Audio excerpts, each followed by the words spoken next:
네. 오랜만에 다시 인사드리게 되었는데요.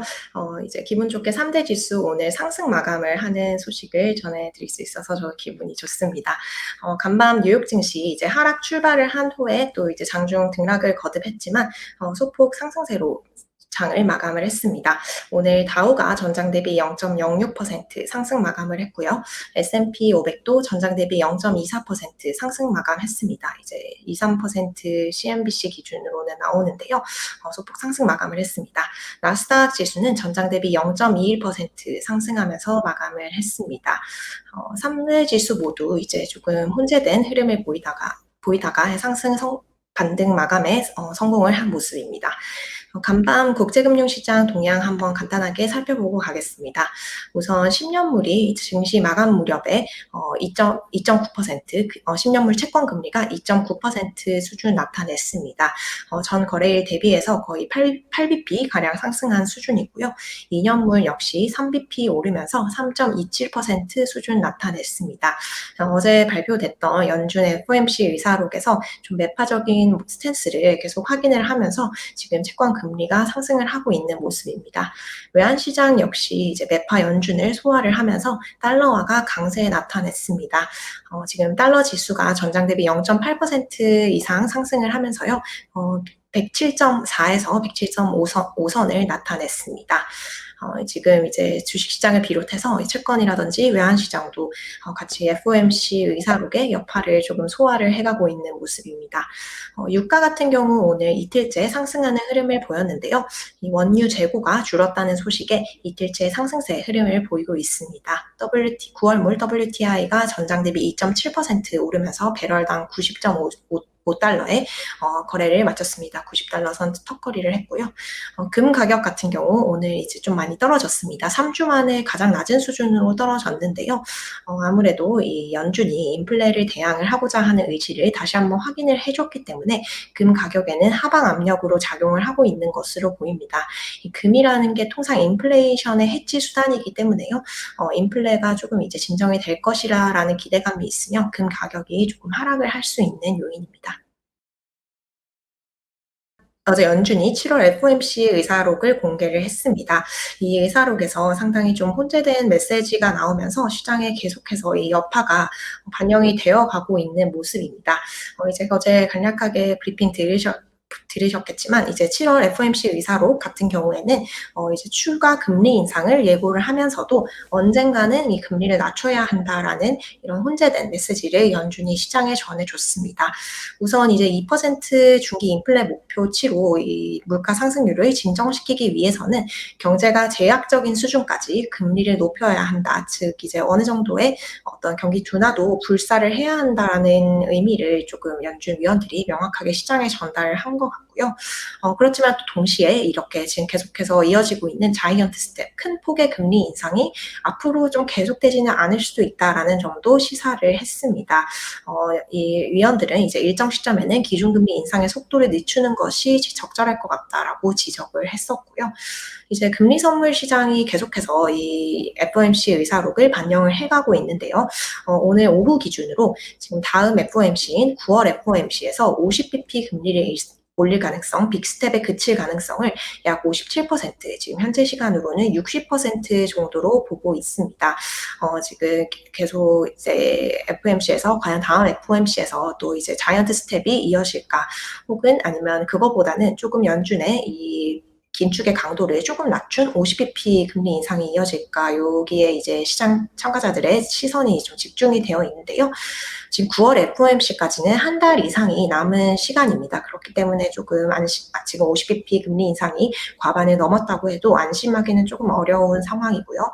또 그동안 이제 증시가 서머 랠리가 대부분 기인했던 요인이, 가장 큰 요인이 연준이 이 긴축의 속도를 조금 둔화시킬 수 있지 않을까, 이런 기대감이었습니다. 이게 사실 지금까지 증시를 끌어올린 가장 좀 주요한 드라이버였기 때문에 계속해서 이 연준의 9월 FOMC 금리 인상폭이 얼마나 되느냐, 요 점을 이제 어떻게 증시가 받아들이는지가 관건이 될 것으로 보입니다.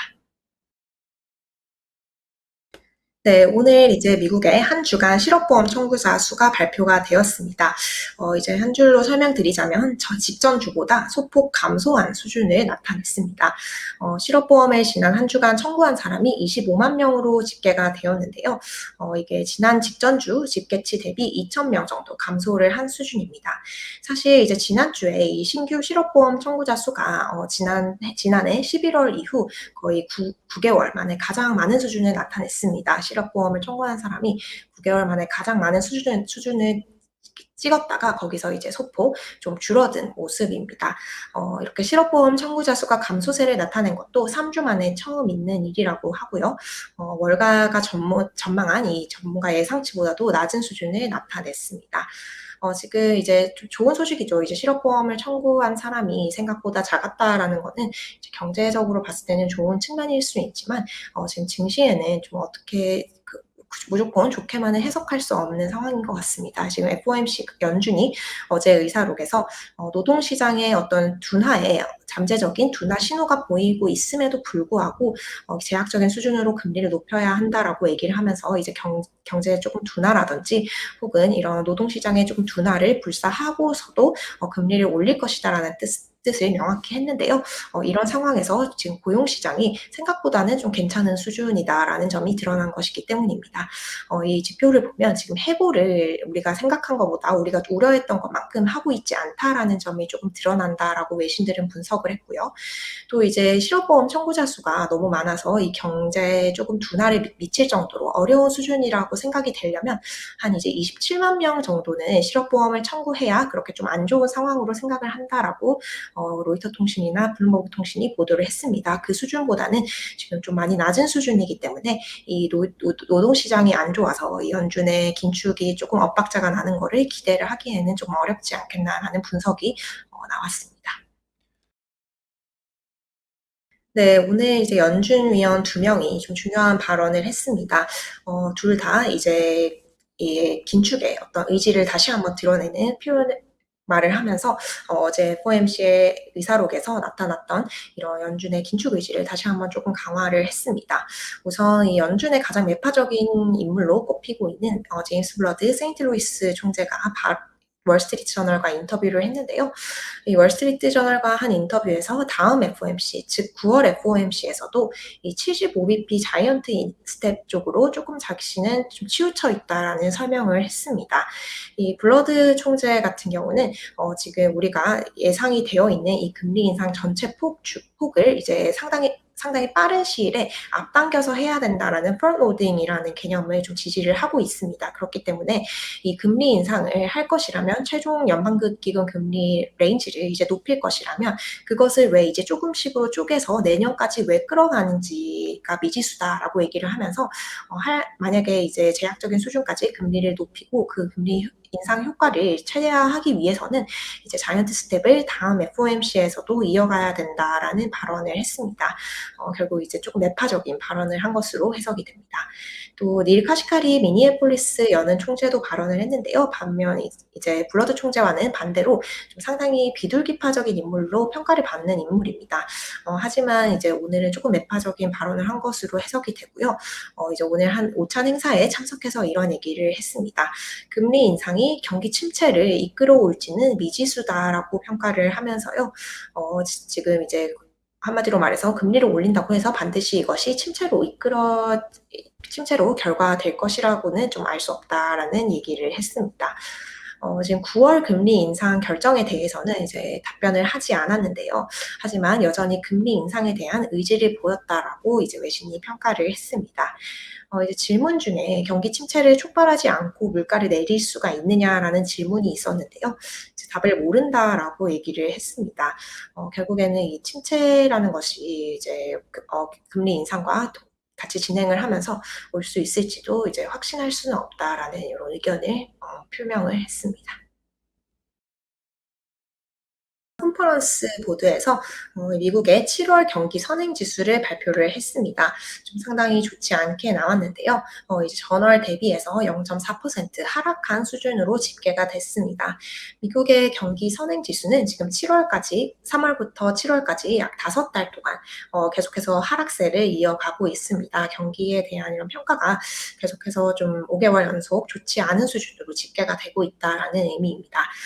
지난 6개월 동안 이제 7월 기준이니까 1월부터 7월까지 지난 6개월 동안 이 경기 선행 지표가 1.6%포인트 하락을 했습니다. 1월 이전의 6개월 동안, 즉 이제 작년 말부터 올해 1월까지 6개월 동안에는 이 동일 지표가 1.6%포인트 상승을 했었는데요. 이제 완전히 반대로 가고 있는 흐름입니다. 또 이제 컨퍼런스 보드가 동시에 경기 침체에 대한 우려도 제기를 했습니다. 지금 현재 단기간 침체 우려가 상당히 커지고 있다라고 지적을 했는데요. 올해 말과 내년 초에 미국 경제가 짧고 완만한 침체에 빠질 수 있다라는 전망을 내놓았습니다. 네, 지금 중국 국가통계국, 즉 중국 당국에서는 올해 GDP 성장률 전망치로 5.5%를 내걸고 있습니다. 하지만 여기 뉴욕 월스트리트에서는 이 숫자는 조금 난망하다라고 보는 의견이 대세로 굳어가고 있는 것 같습니다. 이제 지난 5월에 이제 UBS에서 중국의 올해 GDP가 3% 정도만 성장을 할 것이다라고 좀 얘기를 하면서 가장 비관적인 의견을 내놨었는데요. 이제 오늘 또 골드만삭스와 노무라가 이 대열에 합류를 했습니다. 골드만과 노무라 같은 경우 기존의 중국 올해 GDP 성장률 전망치를 3.3%로 제시를 하고 있었습니다. 여기서 양사가 모두 이제 0.3%에서 0.5%포인트 가량 이제 전망치를 하향 수정을 해서 골드만삭스 같은 경우에는 3%, 노무라 같은 경우에는 2.8%를 제시를 했습니다. 지금 중국이 제시하고 있는 이 목표치 대비해서 거의 반 정도 되는 수준을 제시를 하고 있는 셈입니다. 노무라 같은 경우는요. 지금 이번 주에 발표가 됐었던 중국 경제 지표가 지금 굉장히 안 좋았습니다. 산업 생산과 소매 판매 그리고 고정 자산 투자 이게 월가 예상치를 대폭 하회를 했었고요. 또 이 여파로 이 인민은행이 주요 시중 금리를 깜짝 인하를 했는데요. 이런 지표 부진 그리고 또 이제 중국에도 올해 여름에 상당한 폭염이 왔다고 합니다. 이에 따른 이런 에너지 우려가 좀 상당히 있다라고 하고요. 또 거기에다가 이제 노무라 같은 경우에는 중국의 이 제로 코비드 팔리시, 이제 제로 코로나를 완전히 억제하려는 이 정책이 내년까지 이어질 것으로 전망을 하면서 이게 좀 중국의 성장률을 짓누를 것이다라고 전망을 했습니다. 이 중국을 비롯한 세계 경기 침체 우려 이런 거는 이제 뉴욕 증시뿐만 아니라 전 세계 증시에 중장기적인 하방 압력을 가할 수 있는 요인입니다. 미국의 백화점 체인 콜스가 실적을 발표를 했습니다. 이번 주에 그 타겟이라든지 이런 소매 판매발 쇼크가 좀 증시에 부정적인 영향을 미쳤었는데요. 콜스는 이제 우려와는 달리 예상치를 웃도는 분기 실적을 발표를 했습니다. 실적 자체는 괜찮았는데요. 대신 이제 인플레이션으로 이제 소비가 줄어들 것을 고려를 했다라고 얘기를 하면서요. 연간 가이던스를 하향 조정을 했습니다. 올해 연간 실적이 조금 기존에 예상한 것보다는 안 좋을 것이다라고 전망치를 하향을 했고요. 결국 증시는 이제 가이던스 하향에 더 민감하게 반응을 했습니다. 오늘 콜스의 주가가 8% 이상 하락을 하는 흐름을 나타냈습니다. 주요 IB 중에서 두 군데에서 좀 재밌는 얘기가 나왔습니다.